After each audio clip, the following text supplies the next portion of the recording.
বিসমিল্লাহির রহমানির রহিম। স্বাগতম জানাই তোমাদেরকে দ্বিতীয় পত্রের প্রথম লেকচার দেব আজকে। এই ক্লাসের জন্য তোমাদেরকে স্বাগতম। আমি জাহাঙ্গীর আলম, প্রভাষক, হিসাব বিজ্ঞান, পল্লী উন্নয়ন academy, laboratory school and college, Bogura. হিসাব বিজ্ঞান ক্লাসে তোমাদেরকে আবারও আমন্ত্রণ। আজকে আমরা যে অধ্যায় নিয়ে কথা বলবো তোমাদের একাদশ ও দ্বাদশ শ্রেণীর অব্যবসায়ী প্রতিষ্ঠান, দ্বিতীয় পত্রের এই অধ্যায়টি প্রথম অধ্যায়। দ্বিতীয় পত্রের প্রথম অধ্যায় হলো অব্যবসায়ী প্রতিষ্ঠান।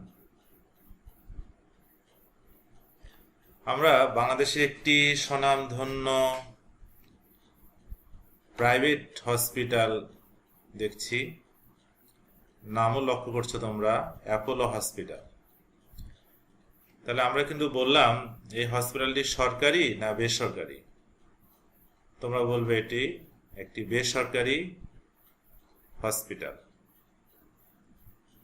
এই হসপিটালে কারা চিকিৎসা করে? কোনো সাধারণ রোগী না, যাদের আর্থিক অবস্থা ভালো, অর্থাৎ যারা টাকার বিনিময়ে সেবা নিতে ইচ্ছুক, তারা এই হসপিটালে বা হাসপাতালে চিকিৎসা সেবা নেওয়ার জন্য আসেন। তাহলে এটি সরকারি নয়, একটি বেসরকারি প্রতিষ্ঠান। এরপরে যদি আমরা আরেকটি প্রতিষ্ঠানের ছবি দেখি, তাহলে এখান থেকে আমরা বুঝতে পারি এই ছবিটি একটি সংস্থার ছবি। কি মনে হয় তোমাদের কাছে? এনজিও মনে হয়, এনজিওর মতো, অর্থাৎ নন গভর্নমেন্ট অর্গানাইজেশন, বেসরকারি সাহায্য সংস্থা একটি প্রতিষ্ঠান, অথবা বিভিন্ন রাষ্ট্রের সহযোগীমূলক একটি সংস্থা, মানে বেসরকারি উন্নয়নমূলক সংস্থা। তাহলে এই ছবি দুটো দেখে তোমাদের কাছে এটাই প্রতীয়মান হয় যে আজকে আলোচনার বিষয় যে অধ্যায় আমরা রেখেছিলাম, সে অধ্যায়ের সাথে এই ছবিগুলো অনেকটা তোমরা মিল পেয়ে থাকবে। অব্যবসায়ী প্রতিষ্ঠান। তাহলে আজকে আমাদের আলোচনার বিষয়, যে অধ্যায়টি আলোচনা করব, সে অধ্যায়টি হলো অব্যবসায়ী প্রতিষ্ঠান। তাহলে আমরা ধীরে ধীরে সামনের স্লাইডগুলো দেখি, আলোচনা শুনতে থাকি। আর এই অধ্যায়টি কিন্তু আমি আবার তোমাদেরকে স্মরণ করে দিচ্ছি যে এই অধ্যায়টি হলো অব্যবসায়ী প্রতিষ্ঠান, দ্বিতীয় পত্র, হিসাব বিজ্ঞান দ্বিতীয় পত্রের প্রথম অধ্যায়। আমরা এখন আসি যে অব্যবসায়ী প্রতিষ্ঠান এই অধ্যায় থেকে আসলে আমরা কি শিখব, জানতে পারবো কি, শিখতে পারবো কি, বা অব্যবসায়ী প্রতিষ্ঠান কাকে বলে, আমরা সেটা নিয়ে আগে আলোচনা করব। যেসব প্রতিষ্ঠান ব্যবসায়িক কার্যক্রম তথা ক্রয় বিক্রয়, পণ্য উৎপাদন, বাজারজাতকরণ ও সহায়ক কার্যাবলীর মাধ্যমে মুনাফা অর্জনের উদ্দেশ্যে গঠিত না হয়ে জনকল্যাণমূলক কাজের জন্য প্রতিষ্ঠিত হয়, তাকে অব্যবসায়ী প্রতিষ্ঠান বলে, বা নন ট্রেডিং কনসার্ন।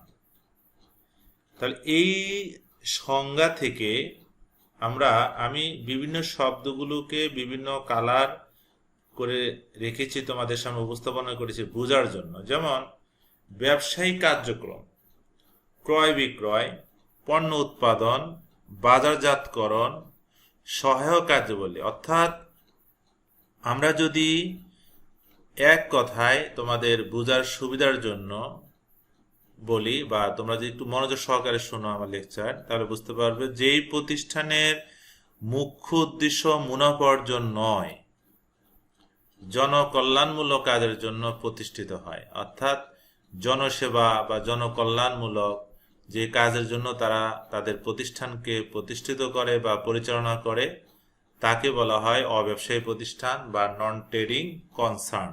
তাহলে এখান থেকে আমরা অব্যবসায়ী প্রতিষ্ঠানের সম্পর্কে ধারণা আসলো। এরপরে আমরা এই অব্যবসায়ী প্রতিষ্ঠানের এই অধ্যায় থেকে আমরা আসলে কি কি শিখতে পারবো বা কি জানতে পারবো ওই বিষয়টি এখন আলোচনা করব। আমরা এখান থেকে প্রথমে যে জিনিসটি অ্যানালাইসিস করতে পারবো, বুঝতে পারবো, বিশ্লেষণ করতে পারবো যে ব্যবসায়ী প্রতিষ্ঠান এবং অব্যবসায়ী প্রতিষ্ঠানের মধ্যে পার্থক্য কি রয়েছে। আমরা কিছু না কিন্তু বললাম অব্যবসায়ী প্রতিষ্ঠান মানে যে প্রতিষ্ঠানের মূল লক্ষ্য মুনাফা অর্জন নয়। তাহলে ব্যবসায়ী প্রতিষ্ঠানের সাথে অব্যবসায়ী প্রতিষ্ঠানের যেই তুলনামূলক চিত্র আমরা এখান থেকে বুঝতে পারবো।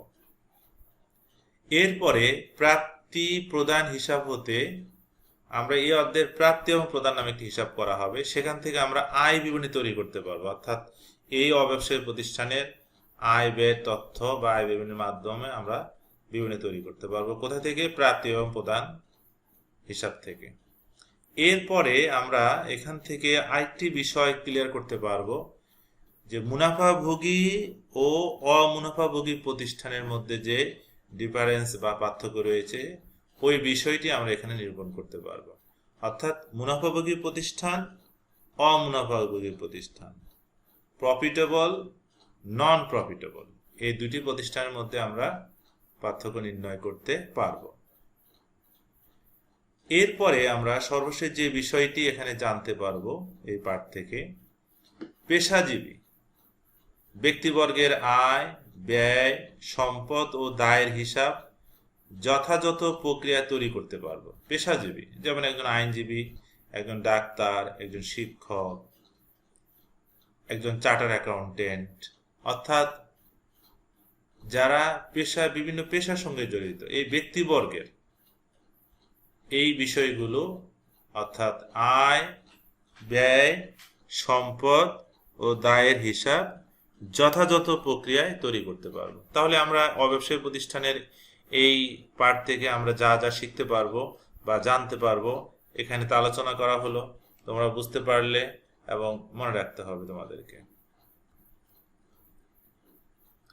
এরপরে আমরা দেখি এই অব্যবসায়ী প্রতিষ্ঠানের বৈশিষ্ট্য কি কি কি কি বৈশিষ্ট্যের কারণে এই অব্যবসায়ী প্রতিষ্ঠানগুলো আজকে আমাদের সমাজে বিদ্যমান বা চলমান আছে। এই অব্যবসায়ী প্রতিষ্ঠানের প্রথম বৈশিষ্ট্য আমরা জেনে গেছি কাকে বলে, ওর ভিতরেই সামাজিক কল্যাণ, অর্থাৎ এই প্রতিষ্ঠান প্রতিষ্ঠিত হয় সমাজের মানুষের কল্যাণ করার জন্য। এরপরে এর অন্য একটি বৈশিষ্ট্য হলো মুনাফা অর্জন। তোমরা জানো যে মুনাফা অর্জনের জন্য এই প্রতিষ্ঠান গড়ে ওঠে না, জনগণের কল্যাণ করার জন্যই এই প্রতিষ্ঠানের অন্যতম বৈশিষ্ট্য। শ্রেণী বিভাগ, আমরা এটাকে মুনাফাভোগী অব্যবসায়ী প্রতিষ্ঠান আর অমুনাফাভোগী অব্যবসায়ী প্রতিষ্ঠান নামে এটা শ্রেণী বিভাগ করতে পারি। আয় ব্যয়ের উৎস, এটা অন্যতম একটি বৈশিষ্ট্য হলো ব্যবসায়ী প্রতিষ্ঠানের আয় ও ব্যয়ের যে উৎসগুলো রয়েছে আমরা এখানে জানতে পারবো বা বুঝতে পারবো। হিসাব রক্ষণ পদ্ধতি, কিভাবে আমরা ব্যবসায়ী প্রতিষ্ঠানের হিসাব সংরক্ষণ করব বা রক্ষণ করব বা কিভাবে নির্ণয় করতে পারবো, এটি একটি অন্যতম বৈশিষ্ট্য। আয় বন্টনের নিষেধাজ্ঞা, অর্থাৎ এখানে যেহেতু অব্যবসায়ী প্রতিষ্ঠান এই আয় অন্য কারোর মধ্যে বা মাঝে এটা বন্টন করার প্রয়োজন নেই, যেহেতু জনকল্যাণমূলক প্রতিষ্ঠান, এটা জনগণের কল্যাণের জন্যই এখানে আয়গুলো বন্টন বা ব্যয় করা হবে। ক্রয় বিক্রয়, আমরা জানি অব্যবসায়ী প্রতিষ্ঠান তো ক্রয় বিক্রয় প্রতিষ্ঠানের জন্য মতো মুনাফাভোগী প্রতিষ্ঠান নয়, সুতরাং এখানে ক্রয় বিক্রয় যদি হয়ে থাকে সেটি হবে অব্যবসায়ী অর্থাৎ অমুনাফাভোগী, যেই অর্থ দ্বারা সমাজের কল্যাণমূলক কাজে অংশগ্রহণ করা হবে। তাহলে আমরা এই 7টি বৈশিষ্ট্যের মাধ্যমে অব্যবসায়ী প্রতিষ্ঠান সম্পর্কে আরো ভালো ধারণা অর্জন করতে পারলাম। আমার বিশ্বাস তোমরা যদি মনোযোগ সহকারে ক্লাসগুলো শুনো এবং দেখো স্লাইডগুলো, তাহলে আমাদের সমাজে যে ধরনের ব্যবসায়ী প্রতিষ্ঠানগুলো রয়েছে এই সম্পর্কে তোমরা জানতে পারবে, ভালোভাবে বুঝতে পারবে এবং নিজেরও ব্যবসায়ী প্রতিষ্ঠান ভবিষ্যতে গঠন করতে পারবে। এরপরে আমরা আসি যে অব্যবসায়ী প্রতিষ্ঠানের শ্রেণী বিভাগ। আমরা বৈশিষ্ট্যের মধ্যে দেখেছি যে অব্যবসায়ী প্রতিষ্ঠানের একটি বৈশিষ্ট্য হলো শ্রেণী বিভাগ বা ক্লাসিফিকেশন। এখন আমরা আসি যে অব্যবসায়ী প্রতিষ্ঠানের শ্রেণীবিভাগ সম্পর্কে আলোচনা করব। অব্যবসায়ী প্রতিষ্ঠানের শ্রেণীবিভাগগুলোকে আমরা দুটি ভাগে ভাগ করব। একটি হলো অমুনাফাভোগী ব্যবসায়ী প্রতিষ্ঠান, আরেকটি হলো মুনাফাভোগী অব্যবসায়ী প্রতিষ্ঠান। তার মানে হলো আমরা এখানে তোমাদের ধারণা হতে পারে স্যার অব্যবসায়ী প্রতিষ্ঠানের বৈশিষ্ট্যের মধ্যে আমরা শিখলাম বা সংজ্ঞার ভিতরে যে প্রতিষ্ঠান মুনাফা করে না। আসলে অমুনাফাভোগী অব্যবসায়ী প্রতিষ্ঠান যে প্রতিষ্ঠান কোনো মুনাফাই করে না, সামান্য মুনাফাও করে না, অর্থাৎ তাদের উদ্দেশ্য হলো তাদের আয় এবং ব্যয় সমান হলেই হবে, তারা জনগণের কল্যাণের জন্যই কাজ করবে। আর মুনাফাভোগী ব্যবসায়ী প্রতিষ্ঠান হলো সামান্য মুনাফা করবে, তাদের প্রতিষ্ঠান পরিচালনা করার জন্য ভবিষ্যতে যেন প্রতিষ্ঠানটি বন্ধ না হয়ে যায় এই জন্য সামান্য মুনাফা ভোগ করবে, কিন্তু মনে রাখতে হবে এটা কিন্তু অব্যবসায়ী প্রতিষ্ঠান, মানে জনগণের কল্যাণের জন্যই তারা কাজ করছে। যেহেতু আমরা এই অমুনাফাভোগী এবং মুনাফাভোগী এই শব্দ দুটির পরেই কিন্তু আমাদের দেখছি আমরা অব্যবসায়ী প্রতিষ্ঠান, তার মানে তাদের মূল লক্ষ্য হলো জনগণের কল্যাণমূলক কাজ করা, মুনাফা অর্জন নয়, নট প্রফিটেবল ইনস্টিটিউশন। এবার যদি আমরা একটু লক্ষ্য করি যে এটাকে দুটি ভাগে ভাগ করেছি আমরা, একটি হলো অমুনাফাভোগী অব্যবসায়ী প্রতিষ্ঠান। এখন আমরা দেখব অমুনাফাভোগী অব্যবসায়ী প্রতিষ্ঠানের মধ্যে কোনগুলো পড়ে। আমাদের চোখের সামনে আমরা আজকে যে ক্লাস আলোচনা করছি শিক্ষা প্রতিষ্ঠান, আজকে করোনার কারণে শিক্ষা প্রতিষ্ঠান বন্ধ থাকার কারণে তোমাদের সঙ্গে আমরা অনলাইন ক্লাসে যুক্ত হয়েছি। এই অনলাইন ক্লাসে আলোচনার মাধ্যমে দেখো শিক্ষা প্রতিষ্ঠান কিন্তু আমাদের অমুনাফাভোগী অব্যবসায়ী প্রতিষ্ঠান, কারণ এই প্রতিষ্ঠান কোনো মুনাফা করে না। তাদের মূল লক্ষ্য হলো শিক্ষা বিতরণ করা, শিক্ষা প্রচার করা, শিক্ষা দান করা। এখন তোমরা হয়তো বলতে পারো যে স্যার কিছু কিছু প্রতিষ্ঠান, হ্যাঁ কিছু প্রাইভেট প্রতিষ্ঠান থাকতে পারে, আমরা তো সমাজের বাইরে কেউ নয়, সমাজে থাকতে পারে, তবে আমাদের মনে রাখতে হবে শিক্ষা প্রতিষ্ঠান হলো অমুনাফাভোগী অব্যবসায়ী প্রতিষ্ঠান। তারা তোমাদের কাছ থেকে যে ফি নেয় জাস্ট তাদের শিক্ষকদের খরচ বা প্রতিষ্ঠানের খরচ মেটানোর জন্য সামান্য কিছু নিয়ে থাকে, যা কিন্তু আমাদের অন্য ব্যবসা প্রতিষ্ঠানের মতো তারা মুনাফা করে না, সেজন্য অমুনাফাভোগী অব্যবসায়ী প্রতিষ্ঠান। এরপরে দেখো ধর্মীয় প্রতিষ্ঠান, মসজিদ, মাদ্রাসা, এতিমখানা, তারপরে গির্জা, প্যাগোডা, এগুলো ধর্মীয় যে প্রতিষ্ঠানগুলো রয়েছে বিভিন্ন ধর্মের, এগুলো কিন্তু সম্পূর্ণ অমুনাফাভোগী, তারা কোনো মুনাফা ভোগ করে না। এরপরে দেখো হাসপাতাল ও দাতব্য প্রতিষ্ঠান। হাসপাতাল এবং দাতব্য প্রতিষ্ঠান, এই হাসপাতাল দাতব্য প্রতিষ্ঠানগুলো সেবামূলক প্রতিষ্ঠান, এগুলো প্রতিষ্ঠিত হয়েছে জনগণকে সেবা দেওয়ার জন্য, জনকল্যাণমূলক কাজের জন্য। সুতরাং আমরা নিঃসন্দেহে বলতে পারি এই প্রতিষ্ঠানগুলো হলো আমাদের অমুনাফাভোগী অব্যবসায়ী প্রতিষ্ঠান। বিনোদনমূলক ও সাংস্কৃতিক সংঘ, এই বিনোদনমূলক অর্থাৎ এন্টারটেইনমেন্ট বা কালচারাল ক্লাব যাকে বলি আমরা, এই ধরনের প্রতিষ্ঠানগুলো আমাদের সমাজের মানুষের মধ্যে বিনোদন দেওয়া, সাংস্কৃতিক অঙ্গ, সংস্কৃতির মাধ্যমে, নাটকের মাধ্যমে, গানের মাধ্যমে মানুষকে জাগ্রত করা, মানুষকে সচেতনতা তৈরি করা, এইগুলো প্রতিষ্ঠান কিন্তু তৈরি হয় সমাজে। যদিও আমরা এখন খুব কম দেখি এগুলো, আগে ছিল বেশি, এখনো আছে অনেক জায়গায়। তো এই প্রতিষ্ঠানগুলো কিন্তু সম্পূর্ণ ভলেন্টারি সার্ভিস অর্থাৎ স্বেচ্ছাসেবকমূলক ভাবে তৈরি হয়, এগুলো কোনো মুনাফার উদ্দেশ্যে তৈরি হয় না। সুতরাং এই প্রতিষ্ঠানগুলো অমুনাফাভোগী অব্যবসায়ী প্রতিষ্ঠান। এরপরে সমাজ কল্যাণমূলক ও সামাজিক সংঘ, যেমন সমাজ কল্যাণমূলক, সমাজে একটি ক্লাব তৈরি হলো বা সমাজে একটি সামাজিক সংগঠন তৈরি হলো যা দ্বারা সমাজের যুব সমাজকে সচেতন করা হয়।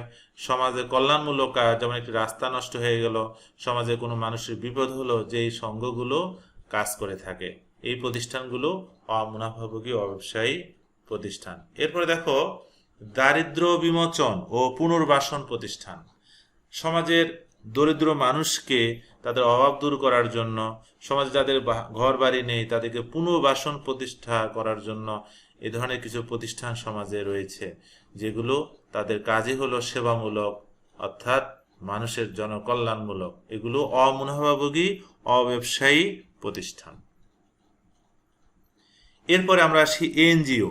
এনজিও আমাদের চোখের সামনে কিন্তু অনেক এনজিও রয়েছে, আমরা যদি কয়েকটা এনজিওর নাম বলি, ব্র্যাক, আশা, টিএমএসএস ইত্যাদি আরো অনেক এনজিও রয়েছে, যে এনজিওগুলো সমাজের মানুষের, দরিদ্র মানুষকে নিয়ে কাজ করে, সমাজের উন্নয়নমূলক বিষয়গুলো নিয়ে কাজ করে। এনজিও নন গভর্নমেন্ট অর্গানাইজেশন, বেসরকারি সাহায্য সংস্থা, এরা মানুষকে সহযোগিতা করে থাকে মানুষের অর্থনৈতিক উন্নতির জন্য, সমাজকে আরো এগিয়ে নিয়ে যাওয়ার জন্য বিভিন্নভাবে তারা পিছিয়ে পড়া মানুষকে সহযোগিতা করে।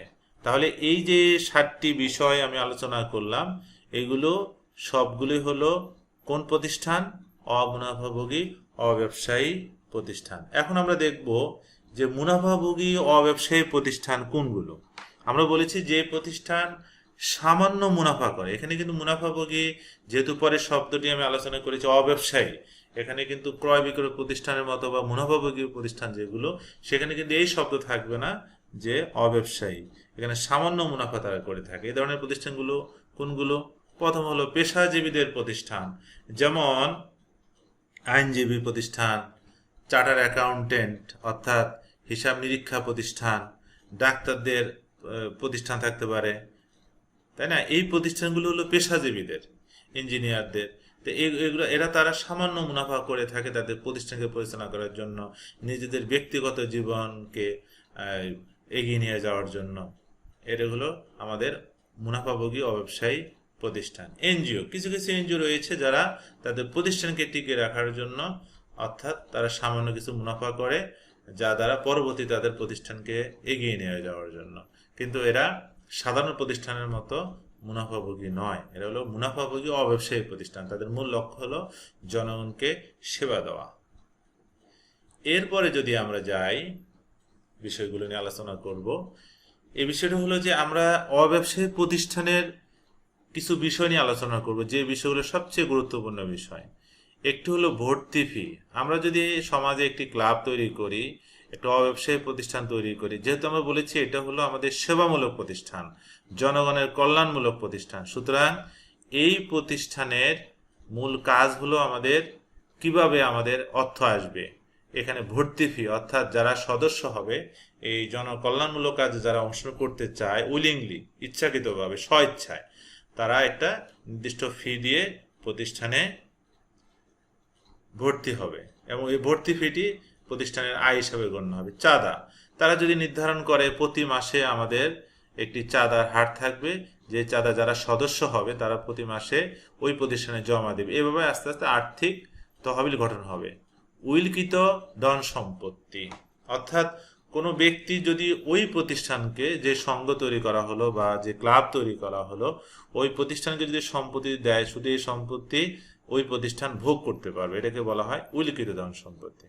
আজীবন সভ্যের চাঁদা মানে আজীবন সদস্যের চাঁদা, অর্থাৎ কোনো ব্যক্তি কোনো একটি সংস্থার, অব্যবসায়ী প্রতিষ্ঠান সংস্থার সদস্য হতে চায়, সে নির্ধারিত একটা ফি দিয়ে আজীবন সদস্য সম্মান অর্জন করতে পারে। অনুদান বা ডোনেশন, আমরা এই ধরনের প্রতিষ্ঠানে সাধারণত আমরা বৈদেশিক বা দেশের যারা আর্থিকভাবে প্রতিষ্ঠিত বা বিদেশি কোনো বড় সংস্থা আমাদের এই প্রতিষ্ঠানে অনুদান দিতে পারে, এটা একটি আমাদের আয়ের উৎস হিসাবে গণ্য হবে।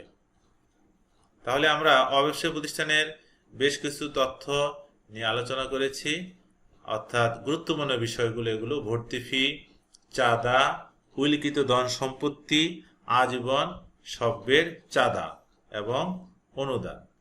এরপরে যদি আমরা দেখি যে অব্যবসায়ী প্রতিষ্ঠানের হিসাব ব্যবস্থা, অর্থাৎ আমাদের একটি অব্যবসায়ী প্রতিষ্ঠানে যখন আমরা অঙ্ক করতে যাব, তাহলে এই প্রতিষ্ঠানে আমাদের কি কি হিসাব তৈরি করতে হবে। প্রথমে আমাদের প্রশ্নে বলা হতে পারে প্রারম্ভিক মূলধন, অর্থাৎ এই প্রতিষ্ঠানের শুরুতে মূলধন কত ছিল।